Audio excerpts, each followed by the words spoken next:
Sofinco, pensez votre logement pour demain. Travaux, domotique, sécurité, bien-être. Sofinco présente Sud Radio, la vie devant nous.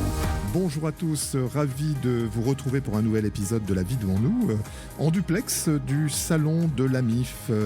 C'est les maires d'Île-de-France, chaque dimanche, avec nos invités. Alors notre invité, on va vous donner envie de vivre votre âge, quel que soit celui-ci d'ailleurs, avec le sourire. Puis c'est une émission qui est faite pour tous, que vous soyez enfants, parents, grands-parents ou même arrière-grands-parents. On partage des histoires de vie, des témoignages, des conseils concrets justement pour mieux vivre ensemble, et on va le voir à tous les âges de la vie. Alors on va parler aujourd'hui d'un défi qui concerne déjà des millions de Français, qui va s'accélérer justement dans les prochaines années. C'est le fameux vieillissement de la population, ce qui est une bonne nouvelle.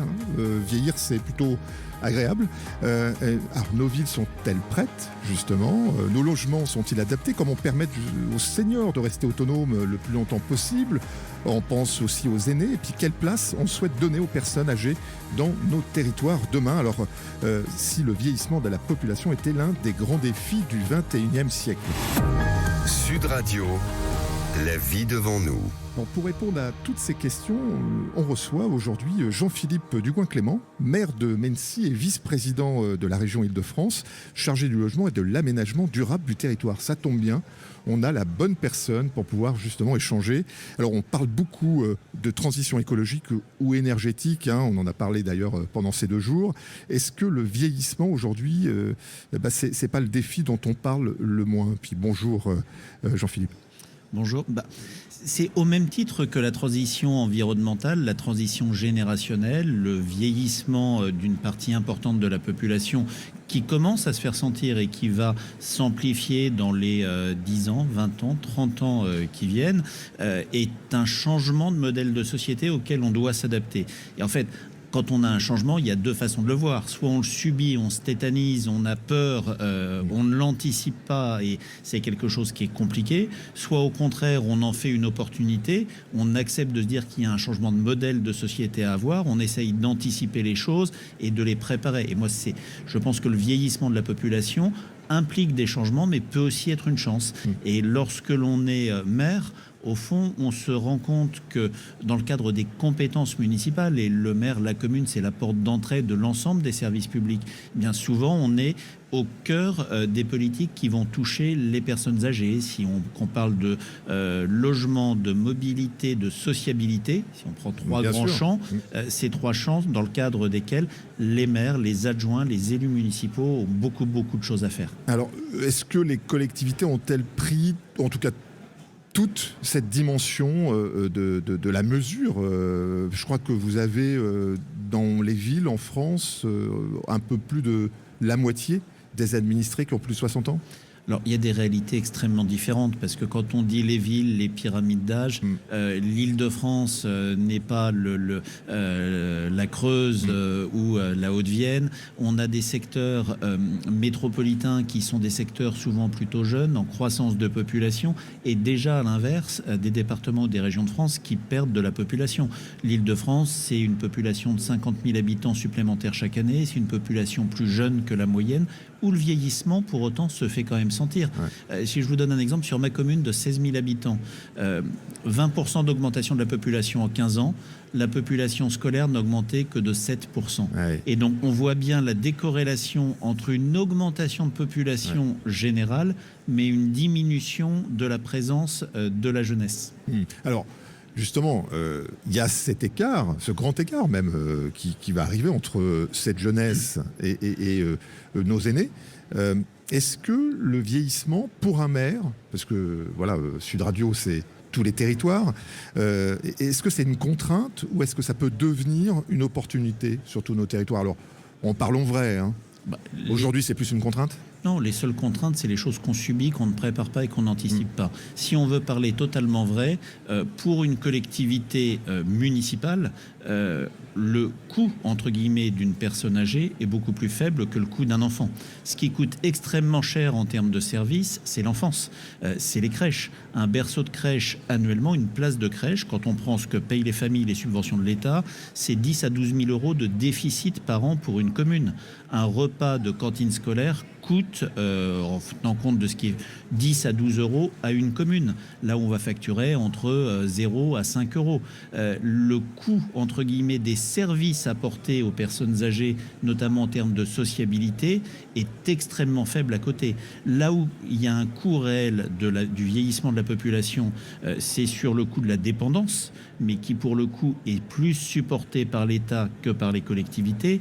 Et là où le rôle des collectivités est essentiel pour préparer l'avenir, c'est la question de l'adaptation des structures de logement et donc de la question de l'aménagement de la ville, parce que vieillir, ça veut dire que des maisons en étage, c'est plus forcément utilisable, que des grands appartements ne correspondent plus. C'est est-ce qu'il y a des ascenseurs ou pas, est-ce qu'il y a des transports en commun adaptés. C'est tout ça. On va y venir, mais monsieur le maire, et alors vous parlez justement, c'est très intéressant, c'est que le coût pour la jeune enfance est beaucoup plus important pour la collectivité que pour le vieillissement, en tout cas accompagner nos aînés. Est-ce que les Français ont peut-être plus l'habitude de demander à une mairie des aides pour la petite enfance, et on le voit sur les crèches, sur les écoles, sur les cantines, que pour nos aînés? Est-ce que vous voyez cet écart en fait de demande? Oui, là où on va avoir des demandes, entre guillemets, portées par le bloc local. Je ne parle pas du coût général pour la société, pour le pays. Je parle vraiment du bloc communal, commune, intercommunalité. Ça va vraiment être sur la question des aides à domicile, où assez souvent, selon les territoires, ça va être porté par les communes ou les agglomérations, et où là, on voit bien l'augmentation de la demande, et ce qui pose d'ailleurs en amont un sujet majeur qui est celui de la formation. Aujourd'hui, on parle beaucoup, vous voyez, sur les animateurs périscolaires, avec les différents scandales qu'il y a pu avoir, de la question du recrutement, de la formation, de la qualification, où les communes souvent se retrouvent à avoir des difficultés d'embauche parce qu'on n'a pas suffisamment formé, mais on va avoir la même difficulté potentiellement sur des personnes pour accompagner le vieillissement. Parce que quand vous êtes aide à domicile, que vous venez travailler chez une personne qui est totalement, partiellement dépendante, vous êtes sur une personne qui a une situation de faiblesse vis-à-vis de vous. Et donc il y a une question de formation, de compétences, de sérieux à apporter. Et c'est des postes qui vont énormément augmenter. Vous voyez, quand on parle de chance et d'anticipation, c'est aussi des postes en termes d'emploi qu'il va falloir pouvoir. Alors, le vieillissement, donc c'est pas une question seulement individuelle, c'est un enjeu collectif. Et parmi justement les premières préoccupations, on en parle beaucoup, c'est le logement. Alors on parle beaucoup de la rénovation énergétique, mais est-ce qu'aujourd'hui le logement français en fait est-il suffisamment adapté pour l'avancée en âge? Il n'est pas la crise du logement. Quand vous parlez de crise du logement aujourd'hui, on se rend compte qu'on a, au debout de la chaîne, on a des personnes jeunes qui en général sont en suroccupation de logement parce que le parcours résidentiel est bloqué et que le prix du foncier, au moins dans les zones tendues, est inaccessible. Et qu'en sens inverse, on a souvent des personnes âgées qui se retrouvent en sous-occupation de logement, pavillon T4, T5, sur un couple ou une personne qui est seule. Et ce qui correspond au parcours de vie une fois que les enfants sont partis. Et on a aujourd'hui un véritable sujet qui est de favoriser les mobilités. Ça pose toute la question des règles d'attribution dans le logement social, des questions de conventionnement. Quand on a un couple de personnes âgées qui est dans un logement social, un T5, et à qui on explique on vous donnera pas un T3 parce que vous n'avez droit qu'à un T2, déjà c'est un blocage psychologique, c'est une règle idiote. Et quand on explique en plus à ce couple qui est depuis 30 ans dans son logement, qu'elle va payer quasiment le même prix pour un T2 que pour un T5 pour des questions de conventionnement, de date de construction, on bloque le parcours. Et donc, à la fois, on condamne des personnes âgées à rester dans un logement qui est trop grand pour elles, quand il est en étage, qu'il n'y a pas d'ascenseur qui n'est pas forcément adapté, et on prive des personnes plus jeunes qui auraient besoin de ce genre. Donc, on a besoin de casser les codes sur les règles d'attribution des logements sociaux. Ça, c'est un point majeur. Ça, c'est pour ceux qui ne sont pas propriétaires, et beaucoup de Français ne sont pas propriétaires en âge, lorsqu'ils prennent de l'âge, donc c'est tout l'aspect social, les logements sociaux que vous évoquez, et ensuite sur les propriétaires. Sur les propriétaires, oui, il y a une chose sur laquelle je plaide depuis longtemps, c'est d'essayer de favoriser fiscalement et puis de mettre en place les systèmes de garantie pour permettre, on peut appeler ça du béguinage, on peut appeler ça de la location intergénérationnelle, mais moi je connais beaucoup de personnes âgées dans ma commune qui vivent dans un pavillon, les enfants sont partis. Bon, objectivement, avoir un étudiant, un jeune couple qui viennent vivre contre un loyer chez eux ou en échange de... Ça crée un lien, ça crée une sociabilité, c'est des choses qui pourraient répondre à partir.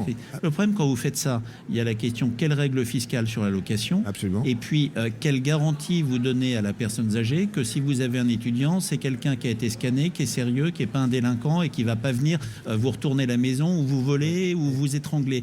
Et donc, je pense qu'on a des structures à créer là-dessus. C'est maintenant qu'il faut se poser la question. Vous voyez, c'est quasiment avoir un tiers de confiance qui puisse garantir ça, qui puisse faire cette mise en relation. On voit le béguinage existe dans différentes régions. En tout cas, certaines communes l'ont mis en place. On a une vraie difficulté en fait à faire que ce modèle se généralise dans un temps qui est relativement court. Vous parlez de tiers de confiance, de modèle, de point d'entrée unique. On est convaincus tous que la mairie, c'est la clé, c'est la solution. Pourquoi ? Parce qu'on connaît sa mairie, c'est un tiers de confiance. Comment vous pouvez justement, est-ce que vous pensez que les Français sont suffisamment informés de toutes les aides qu'ils peuvent bénéficier, notamment pour l'adaptation de leur logement, parce qu'ils sont propriétaires. Alors il y a le béguinage, on vient de l'évoquer, donc il y a une offre à accélérer. Et puis il y a aussi l'adaptation du logement, parce que j'ai mon couchage qui est au premier étage, il faut que peut-être que je descende, j'ai des sujets de cuisine, j'ai ma salle de bain, on en parle souvent, les salles de bain sont les premières chutes malheureusement, un peu plus de 130 000 chutes par an, dont plusieurs dizaines de milliers de décès. Donc c'est une catastrophe nationale. Comment est-ce que vous pensez que la mairie peut faire plus, votre mairie peut-être, peut aller plus loin, votre vision, vous en tant que maire, et puis votre vision d'Île-de-France? Sur l'information générale des Français sur les aides à l'adaptation du logement, qu'on parle de handicap, qu'on parle de vieillesse, de dépendance d'une manière générale, elle est faible. Après, individuellement, les gens sont en situation de pouvoir aller chercher des accompagnements. Il y a des structures qui existent spécifiquement pour cela, mais c'est pas quelque chose qui est encore passé dans l'esprit général de se dire voilà, par nature, on sait que tout logement peut bénéficier d'aide, etc. On n'est pas sur quelque chose qui est normé, qui est généralisé. Donc là, il y a un effort de pédagogie à avoir. On est aussi dans un pays qui est extrêmement complexe, parce qu'il y a une telle dilution, un tel nombre d'aides. Enfin, On va revenir justement, restez avec nous sur Sud Radio. On revient tout de suite après la pause pour en parler avec nos invités sur les aides et comment on peut aller plus loin avec toujours Sud Radio. Sofinco, pensez votre logement pour demain. Travaux, domotique, sécurité, bien-être. Sofinco présente Sud Radio, la vie devant nous. De retour sur Sud Radio, vous êtes toujours dans la vie devant nous en duplex du Salon des maires d'Île-de-France, mais on pense à tous les maires de France avec une émission justement qui casse les clichés sur les seniors, mais pas que. Et nous sommes de retour avec notre invité Jean-Philippe Dugouin-Clément, maire de Mennecy et vice-président de la région Île-de-France, chargé du logement et de l'aménagement durable du territoire. Alors, on a parlé du logement, on a parlé du rôle central en fait des maires dans l'information.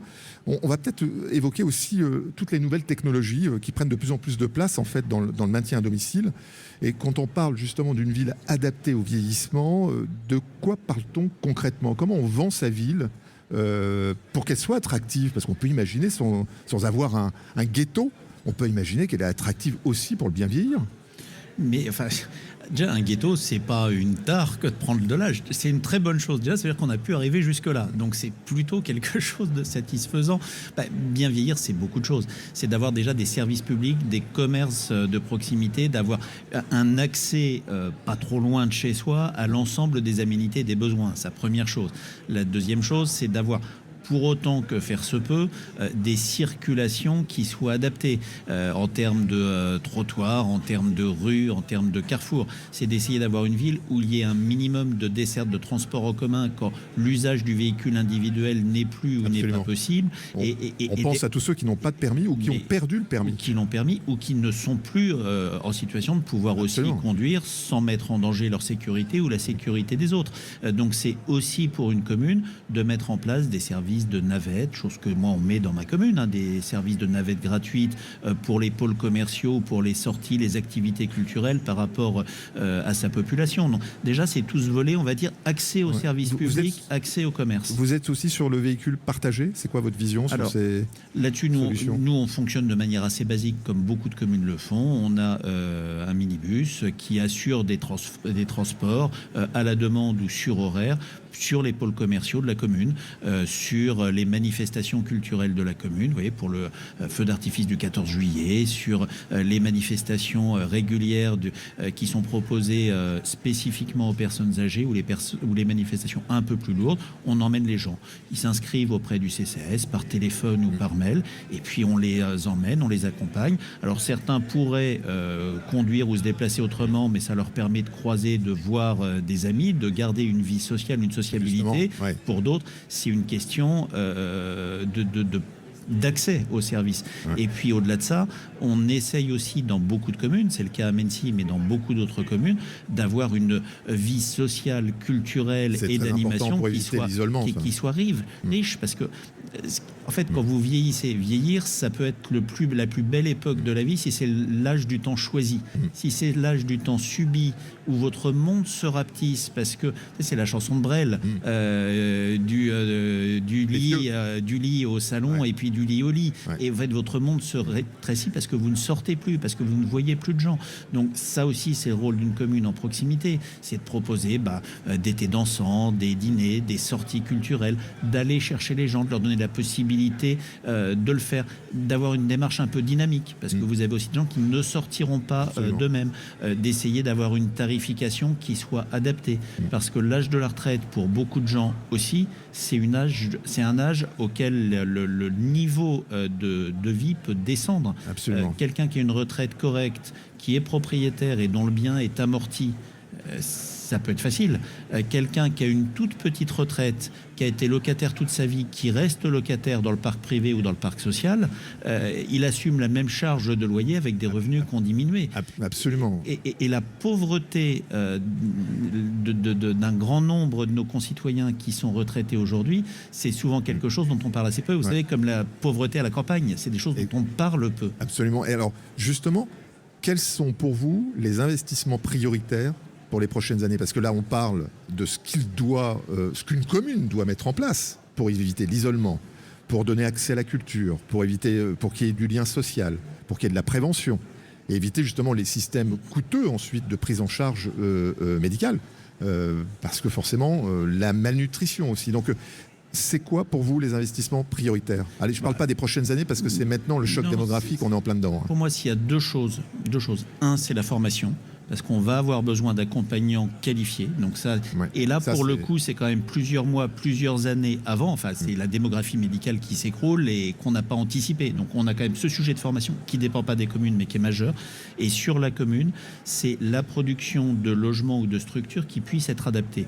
Ce qui est important, je pense, c'est de pouvoir rester à vivre chez soi sans être prisonnier chez soi ou sans être condamné à aller dans un EHPAD de manière subie. Et donc ça veut dire c'est des résidences seniors, c'est des résidences services. C'est vrai, sur ma commune, on a à peu près en l'espace de 15 ans ouvert tous les dispositifs potentiels. On a un foyer logement municipal. Alors ça, donc il fait bon vivre, il fait bon vieillir à Mennecy. J'espère, en tout cas pour les résidents retraités de ma commune. Entre ce que vous dites et ce que vous faites. On a une résidence sociale personnes âgées gérée par la commune depuis déjà des années, mais enfin on a ouvert une résidence intergénérationnelle. On vient d'ouvrir une résidence de co-living. Vous voyez, c'est une ancienne maison de ville qui a été réaménagée, 8 chambres dedans, une personne sur place, 7/7 H24, et ce qui permet d'avoir des structures diversifiées, mais qui permettent d'éviter l'isolement. Ouais, donc on voit que vous avez une offre, en fait, qui est assez riche, qui est large. Alors, au-delà des enjeux d'aménagement, se cache aussi la question plus profonde de quelle place on souhaite donner en fait aux seniors dans notre société. Alors, la place, peut-être la première des places, c'est est-ce que les seniors participent au débat public dans votre commune, dans votre conseil? Est-ce que vous avez des élus aînés qui viennent justement expliquer attendez, le trottoir là, c'est pas possible ça, Et puis le ramassage, les ordures ménagères passent plus vite que le ramassage du car pour nous emmener en fait faire des courses. Alors moi je n'ai pas monté de conseil des sages ou de conseil des seniors. Parce que chacun l'appelle comme il veut. Ce qui existe dans certaines communes. La réalité est que l'âge de la retraite, et quand je dis que c'est aussi l'âge du temps choisi, moi j'ai beaucoup d'élus qui sont retraités. J'ai des élus jeunes, j'ai des élus cadras, quinquas, et j'ai aussi des élus qui sont retraités. Parce que c'est aussi un temps quand vous êtes élu municipal, adjoint au maire, conseiller municipal, c'est du bénévolat ou du quasi-bénévolat. Les 500 000 élus locaux en France, 95%, quand on enlève les maires et les adjoints des grandes communes, sont quasiment tous sur du bénévolat plein pot. Absolument. Et heureusement. Et heureusement qu'ils sont engagés, parce qu'on aurait des sérieux sujets mais heureusement, pour porter l'économie. Mais dedans, on a énormément de seniors, et le temps disponible pour un élu communal senior est plus fort que sur un élu qui a 25 ans, qui fait ses études. Donc il n'y a pas de débat, c'est plutôt l'inverse. On en a déjà. D'avoir des jeunes. Bien sûr, et surtout des jeunes qui arrivent à dégager du temps. Parce que quand vous avez 30 ans, 2 enfants en bas âge, que vous venez d'acheter votre maison, que vous êtes au début de votre réalisation, de votre parcours professionnel, c'est très dur de dégager du temps. Donc ce que vous dites, et ça c'est intéressant, c'est que les inactifs, ces fameux retraités, sont beaucoup plus actifs. Heureusement qu'ils sont engagés, notamment dans les communes, dans les associations. Dans le bénévolat, en fait, on a besoin de recruter des jeunes qui s'engagent pour faire justement ce levier intergénérationnel. Donc ça, c'est intéressant ce que vous dites. Et puis, oui, il y a un truc, c'est de travailler sur le lien intergénérationnel. Absolument. Moi, j'aimerais qu'on arrive à maximiser du bénévolat intergénérationnel. Alors, comment, justement, allez, cette dernière question, comment une collectivité, une commune peut justement jouer pour favoriser les échanges entre générations? Vous voyez, moi j'ai des personnes âgées qui, au travers d'une association à Mency, viennent lire entre midi et 2 pour les enfants des écoles maternelles et élémentaires. Moi je trouve ça génial. C'est génial, et c'est tous les jours, enfin en tout cas c'est organisé. Et il y a une rotation entre les écoles. Alors, pas 300 personnes en vivier, mais j'ai une demi-douzaine de personnes qui sont retraitées et qui donnent de leur temps entre midi et 2 pour aller passer du temps dans les écoles et lire à des enfants. Et moi je trouve ça génial. Écoutez, on va rester sur cette superbe initiative. Merci beaucoup monsieur le maire, merci Jean-Philippe Dugouin-Clément d'avoir été avec nous aujourd'hui pour une émission spéciale pour justement le Salon des maires de France. Merci à vous, chers auditeurs de La Vie devant nous avoir écoutés avec ce débat passionnant et cet engagement. La Vie devant nous, c'est chaque semaine sur Sud Radio, chaque dimanche. Je vous laisse en compagnie de Christophe Debien pour prendre soin justement de la planète demain sur Sud Radio. Rendez-vous dimanche prochain de midi à 12h30. Pour ceux qui souhaitent écouter, partager, voire réécouter l'émission, eh bien écoutez, c'est en podcast ou en replay sur l'application Sud Radio et sur le site sudradio.fr. Bon dimanche, bon appétit, portez-vous bien. Sud Radio, la vie devant nous. Avec Sofinco, pensez votre logement pour demain. Travaux, domotique, sécurité, bien-être.